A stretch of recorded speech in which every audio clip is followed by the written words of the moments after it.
Yes, you did read that right. This is my first non-animated Wes Anderson movie. Oh yeah, I saw Asteroid City. Let's talk about it. Asteroid City is the 11th film from writer and director Wes Anderson and stars freight train, going so fast. Freight train, going so fast. I don't. And in this movie, we follow a writer on his world-famous fictional play about a grieving father who travels with his tech-obsessed family to the small rural town of Asteroid City to compete in a junior stargazing event. Except now there's an alien.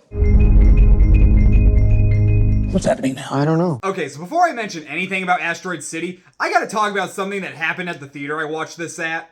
So the theater I saw this at is a small little independent movie theater called the Ragtag Cinema. I really do like this theater. I don't go there a lot, but when I do really enjoy myself. So usually before they play the trailers for the movies they're gonna be showing, they usually show a little clip of something, like whether it's from a movie or TV show, promoting their theater with like different dialogue and whatnot, or just like a random clip. You wanna know what they played a clip of this time? I shit you not, Cinema Snob fans will know exactly what I am talking about. They played a clip from Bat Pussy. I'm gonna repeat that. They played a clip from Bat Pussy. Of all things. And yes, it was the clip of her bouncing on the red ball down the street.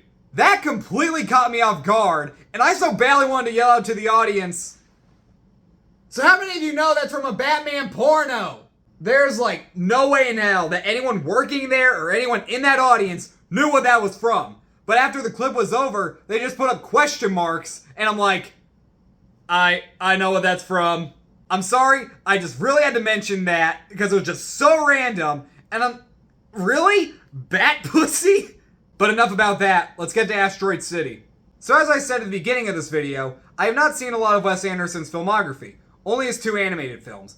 But as for this being my first live action film of his, I liked it, I definitely did not love it, but it did get me want to watch the rest of his filmography that I have not seen.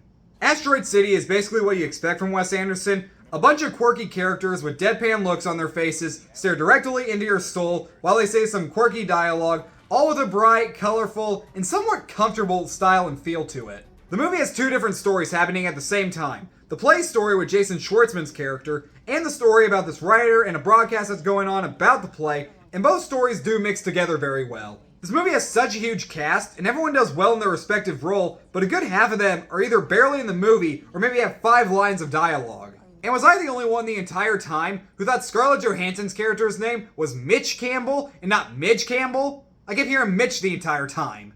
I was also really surprised that this movie only got away with a PG-13 rating because there's a scene where Scarlett Johansson's character, who is an actress, does a full frontal nudity scene, and we see everything for a brief second, but that's probably how they got away with it for only showing it for a brief second. I do a nude scene. You want to see it? Huh? Did I say yes? You didn't say anything. I meant yes. My mouth didn't speak. But damn, I guess everyone's getting naked this weekend. First Jennifer Lawrence and now ScarJo. One of the best things about this movie are the sets. Every little detail of the small, quaint desert town does look great, and Wes Anderson does a good job at always making his movies feel comforting. And in a way, you kind of want to live in this world and you want to get to know all these people. I also did not know the runtime of this movie going into it, and it did fly by.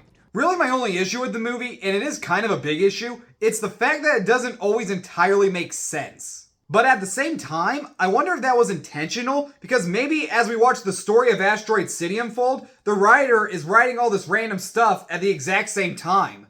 Which I already know someone down in the comments below is gonna be like, no, you probably just didn't understand. Here's what actually happened. Which, go right ahead. Despite not having seen a lot of his movies, I know Asteroid City is probably not one of Wes Anderson's best works, but it's a really good and humorous one.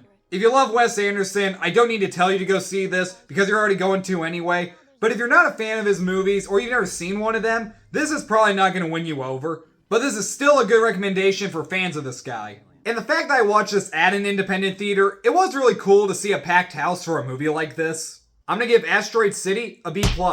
But seriously, I'm still thinking about the Bat Pussy thing. What the hell? Thanks so much for watching, you guys. Subscribe to my channel, like this video, turn on the notification bell, and I'll be back with more reviews very soon. See you then.